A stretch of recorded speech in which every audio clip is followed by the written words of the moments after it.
ವಿಷಕಾರಿ ಹಾವು ಕಚ್ಚಿ 70 ವರ್ಷದ ರೇಷ್ಮೆ ಬೆಳೆಗಾರನೋರ್ವ ಮೃತಪಟ್ಟಿರುವ ದುರ್ಘಟನೆ ನಡೆದಿದೆ. ಚಿಕ್ಕಬಳ್ಳಾಪುರ ತಾಲೂಕಿನ ಹೊಸಹುಡ್ಯ ಗ್ರಾಮದ ನಿವಾಸಿ ನಾರಾಯಣಸ್ವಾಮಿ ಅವರು ಎಂದಿನಂತೆ ತಮ್ಮ ತೋಟದಲ್ಲಿ ರೇಷ್ಮೆ ಸೊಪ್ಪು ಕಟಾವು ಮಾಡುತ್ತಿದ್ದರು. ಇದೇ ವೇಳೆ ವಿಷಕಾರಿ ಮಂಡಳ ಹಾವು ಕಚ್ಚಿದೆ ಎನ್ನಲಾಗಿದೆ. ಹಾವು ಕಚ್ಚಿದ ತಕ್ಷಣ ಕುಟುಂಬಸ್ಥರು ಹಾಗೂ ಸ್ಥಳೀಯರು ಅವರನ್ನ ತಕ್ಷಣ ಚಿಕ್ಕಬಳ್ಳಾಪುರ ಜಿಲ್ಲಾಸ್ಪತ್ರೆಗೆ ಕರೆದೊಯ್ಯಲು ಮುಂದಾದರು. ಆದರೆ ಆಸ್ಪತ್ರೆಗೆ ಸಾಗಿಸುವ ಮಾರ್ಗ ಮಧ್ಯೆಯೇ ನಾರಾಯಣಸ್ವಾಮಿ ಅವರು ಮೃತಪಟ್ಟಿದ್ದಾರೆ ಎಂದು ತಿಳಿದು ಬಂದಿದೆ.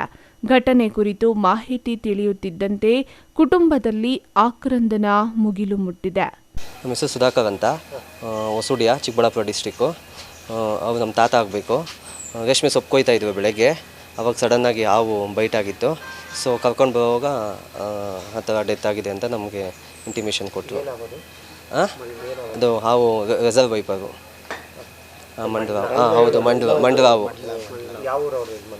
ಹೊಸಹುಡ್ಯ, ಚಿಕ್ಕಬಳ್ಳಾಪುರ ತಾಲೂಕು, ಚಿಕ್ಕಬಳ್ಳಾಪುರ ಡಿಸ್ಟಿಕ್, ಹೊಸಹುಡ್ಯ. ನಾರಾಯಣಸ್ವಾಮಿ ಅಂತ. ವಯಸ್ಸು ಅರೌಂಡ್ 70 ಆಗಿರ್ಬೋದು. ರೇಷ್ಮೆ ಬೆಳೆ. ಅವು ತೋಟದ್ದೇ, ಸ್ವಂತ ತೋಟದ್ದು. ಬೆಳಗ್ಗೆ ಸೊಪ್ಪು ಕೊಯ್ಯೋ ಹೋಗಿ ಈ ಥರ ಆಗಿರೋದು. ಹಾಸ್ಪಿಟ್ಲಿಗೆ ಬಂದು ಡಾಕ್ಟ್ರು ಈ ಥರ ಆಗಿದೆ ಅಂತ, ನಮಗೆ ಡೆತ್ ಆಗಿದೆ ಅಂತ ಇಂಟಿಮೇಷನ್ ಕೊಟ್ಟರು. ಇಲ್ಲ, ಆನ್ ದ ವೇ ಹಾಸ್ಪಿಟ್ಲಿಗೆ ಬಂದಾದ್ಮೇಲೆ ಅನಿಸುತ್ತೆ ಆಲ್ಮೋಸ್ಟ್.